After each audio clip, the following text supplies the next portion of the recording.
The back gate creaked open sometime in the dead of night, I don't know when. A faint trail of sand snaked across the yard, leading right to the porch steps. The doorknob bore the smudged imprint of a stranger's hand.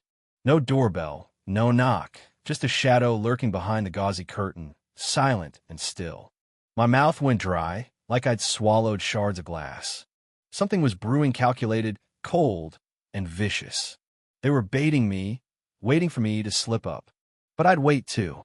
I'd wait until every lie, every deception peeled away like old paint. And when that door swung open again, no one would dare cross the threshold.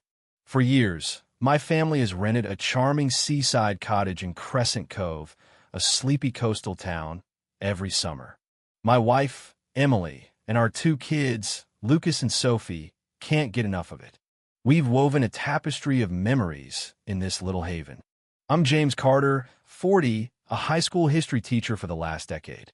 But the woman hell-bent on shattering our paradise is Margaret Hensley, 45, the iron-fisted president of the Crescent Cove Homeowners Association. She swept into town 6 years ago and somehow seized control of the neighborhood. What Margaret doesn't know is that I'm not just some laid-back vacation dad. And she's about to learn why crossing me was her biggest mistake. 6 years back, when Margaret first arrived in Crescent Cove, she was all smiles and neighborly charm. She dropped by with a plate of lemon bars, chatting about the tides or the upcoming clam festival. "Your kids are such darlings," she'd say, watching Lucas and Sophie dig moats in the sand. But the warmth vanished the moment she was elected HOA president. What started as nitpicky complaints snowballed into something far darker. The trouble kicked off last summer when Margaret launched her so-called routine inspections. One morning, she marched up to our cottage, clipboard in hand, her navy blazer screaming self-appointed power. "Mr. Carter, we have violations to address," she declared, stepping onto our porch uninvited. She jabbed her pen at the front door, insisting its soft gray hue clashed with the HOA's mandated dove gray. When I explained we were renters, not owners, her eyes narrowed. "Then tell your landlord to fix it, or face consequences," she snapped, her tone sharp enough to make Emily inch closer to me. The next week, Margaret slapped us with a violation notice, claiming Lucas's skateboard, left on the porch for a day, broke some obscure rule. The fine? A jaw-dropping $250. "Read the HOA bylaws, teacher," she sneered, spitting the word like it was dirt. That night, over a cold beer, I pored over the HOA handbook. Before teaching, I spent 15 years as a federal auditor, sniffing out financial fraud. Well, I found made my blood run cold. Margaret had slipped in new rules after taking office rules that violated state property laws. This wasn't just overzealous enforcement. It was a power grab. Margaret's reign escalated. Every morning at 8 a.m., she'd patrol our street, her clipboard a weapon, her pastel blazers a mocking uniform. She'd scold us for everything: Sophie and Lucas kicking a ball in the yard, Emily drying beach towels on the deck. "This is Crescent Cove, not a frat house," she'd bark, loud enough for neighbors to hear. One evening, she even complained about my grilling. "Your barbecue smoke is a nuisance," she said, glaring as my kids sat quietly at our picnic table, confused and hurt.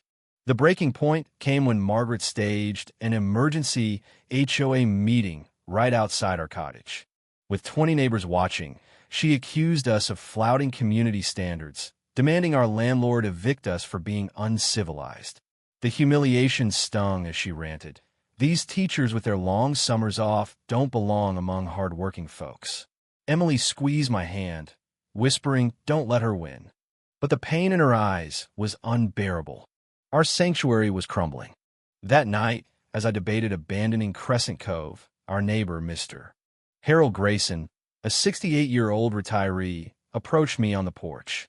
Glancing nervously at Margaret's house, he whispered, "James, you need to know what's really going on. Margaret's been pressuring your landlord, Mr. Thompson, to sell her this cottage. She's spreading lies that you're a troublemaker to drive down the price." The revelation hit like a tidal wave. Her harassment wasn't random, it was a calculated scheme. The next morning, Margaret crossed a line.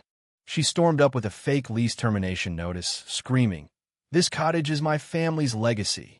Vacate today." When I calmly asked for proof, she exploded. "I'm the HOA president. I don't answer to some renter." Her audacity ignited something in me. My years as an auditor taught me how to dismantle fraud, and it was time to turn the tables. Late that night, I dug into Margaret's HOA dealings. Public records revealed she'd altered 15 bylaws without community votes, each change cementing her control. Financial records were worth $20,000 in HOA funds had vanished over 3 years, supposedly spent on community upgrades that never happened. No new benches, no repaved paths, nothing. Then Margaret struck back. She filed a police complaint, falsely claiming I'd threatened her, and convinced Mr. Thompson to end our lease. I had 30 days to leave. Just when I thought we were cornered, a call changed everything. "Mr. Carter, I'm Rachel Thompson, your landlord's daughter and an attorney," the voice said. "My father's been bombarded with complaints about you from Margaret." I smelled a rat and started digging. Rachel's investigation confirmed Margaret's lies. But then came a gut punch. Harold Grayson, my supposed ally, was Margaret's cousin. He'd been feeding her my every move. With Rachel's help, I uncovered the full scope of Margaret's crimes. She'd set up a sham company, Coastal Bloom Landscaping, billing the HOA for non-existent work. Worse, she'd secured a $60,000 loan in the HOA's name, funneling it to her and her husband's accounts. Her plan? Force us out, buy our cottage cheap, and flip Crescent Cove's beachfront properties for a luxury condo empire. I called an emergency HOA meeting, using Margaret's own rules against her. On a tense Saturday, 30 residents packed the community hall. Margaret strutted in, oozing confidence, ready to bury me.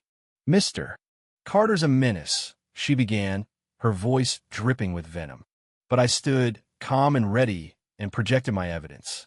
I showed the $10,000 playground upgrade that never happened, then revealed Coastal Bloom was hers. Gasps filled the room. When I displayed bank records of her $60,000 loan fraud, her composure shattered. "This is slander," Margaret shrieked, slamming my laptop to the floor. But the real blow was yet to come. Unbeknownst to her, Lucas had live-streamed the meeting. Her outburst plus her blurted confession about planning to buy and demolish Crescent Cove for condos went viral. "You're just the star, James," she spat. "I'll own this coast." The video hit 200,000 views, exposing her scheme to the world.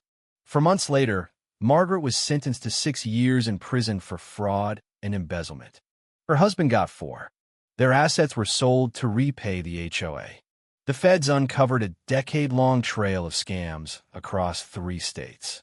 Crescent Cove's HOA was rebuilt with transparent rules, and Rachel's father, now local, became president. Even Harold, after a tearful apology, joined the new leadership. The community offered me the role of financial advisor, but I declined. "I'm here for sunsets, not spreadsheets," I joked. Rachel gave us a 12-year lease at half the rate, calling me Crescent Cove's guardian.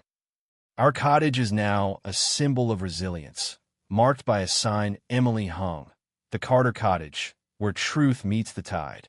The playground's been rebuilt, and property values are soaring. As I watch Lucas and Sophie chase waves, I realize fighting Margaret didn't just save our summers, it saved the community. But here's where it gets messy. Was I too ruthless, turning Margaret's tactics against her? Should I have exposed her privately instead of publicly humiliating her? And what about Harold? Does his apology erase his betrayal? Drop your thoughts below. Did I go too far, or was this justice? Like, comment, and subscribe for more real-life dramas.